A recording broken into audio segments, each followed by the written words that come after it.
everyone, I'm Rachel. In this tutorial, I'll teach you how to create a frozen icy statue using the Color Therapy app. This look is actually fairly easy to achieve. Create this by layering the smudge tool, glitter, and splatter tool, and then adding in a few outlines in white. Find this image under People, Medieval Ladies. Alright, so the first step in creating this is just tapping to fill in blue. So use different gradients of blue that you like. So go to the blue palette, select gradient. I'm going to start off with the fourth color on the top row, and I'm tapping to fill in the cloak. I'm going to set the gradient so that it is light to dark from top to bottom, and I'll just tap in the cloak and her eyes, eyebrows, and lips, and then maybe a few details on her vest as well. And then I'll use the sixth color on the top row. It's a bit lighter, and I'm just going to tap everything else in. And I just did that so that they would stand out from each other, so I don't have to do too much extra shading.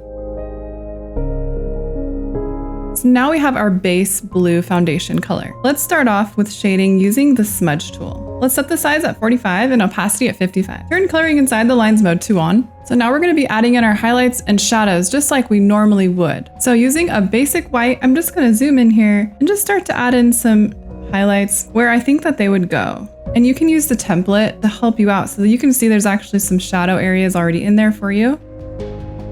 So just go ahead and add in your highlights. They can be kind of vague and a bit loose. It's okay.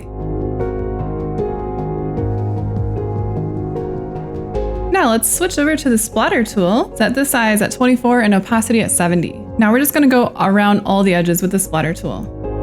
So it creates this really nice icy look. It's really that simple.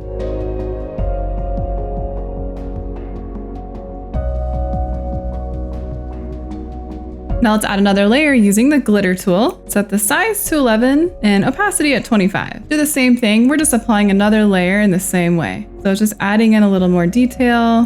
This is sort of like a smaller version of the splatter tool. And you can also add into the middle of the cloak here and there too. Now let's add our darker areas in. So go back to the smudge tool. Set the size at 60 and opacity at 55. Now from the blue palette, select the fifth color on the second row, so dark blue. Now add in your darker areas. So from the template, you can see where the shadow areas will be. Just follow those lines. So on the inside of the vest, between the folds of the skirt, and the inside of the neck, etc. Now let's refine our lighter areas. So select the Airbrush tool now, set the size at 20 and the opacity at 60. And then from the blue palette, select the second color on the second row. It's a really light blue. You can see all the lines here on the template already. So you can trace those lines with your finger, and that will help to begin to add in some detailed highlights. It may help to remove the lines in the effects tab and see how it looks as you're going. So just continue and just trace all the folds in the clothing. Then lower the size all the way down to 1 and raise the opacity to 100. Just apply the same steps that we just did, and we're just going to refine those highlighted areas. So go over our bright highlight areas again. So the folds in the clothes, just follow those lines with your finger.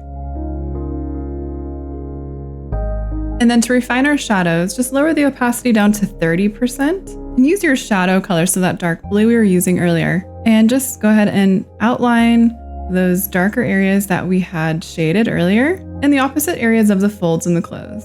And then for the face details, I would set the pen tool size down to 1 and opacity at 100. You want to use a bright or a light blue for the irises of the eyes, and then a darker blue for the pupils. I wouldn't recommend using black. You can also use that darker blue for all the details, such as tracing the outline of the eyes and adding eyelashes, as well as coloring in the eyebrows. And then finally, use that really bright blue we were using before and just trace the edges of all of the lines using the same settings. And apply this to some, if not all, of the lines inside of the icy subject.